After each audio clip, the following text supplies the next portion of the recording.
નમસ્કાર. ખેડા જિલ્લાના કઠલાલ તાલુકાના અપરુજી તાબે ડોડિયાકુઈ ગામે 2020-21માં નાખેલી ગટર લાઇન નિષ્ક્રિય.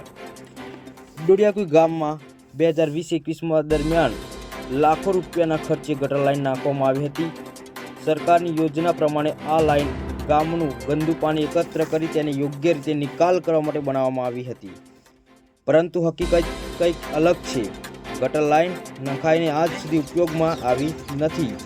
ગટર લાઇન નખાઈને આજ સુધી ઉપયોગમાં નથી આવી, જેના કારણે ડોડિયાકુઈ ગામમાં ગંદકી ફેલાઈ રહી છે.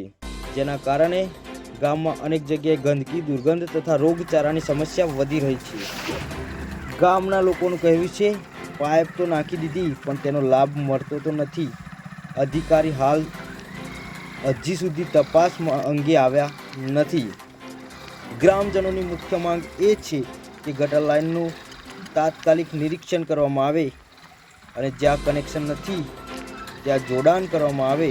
આખી લાઇનને કાર્યરત કરવામાં આવે તો ગામને સ્વચ્છતા મળે, પરંતુ અહીં વાત જ કંઈક અલગ છે. ફક્ત તકતીમાં ગટર લાઇનનું કામ દેખાઈ રહ્યું છે. ગટર લાઇન બની પણ છે, પરંતુ કાર્યરત કરવામાં આવી નથી. અખંડ Bharat news reporter R K Solanki.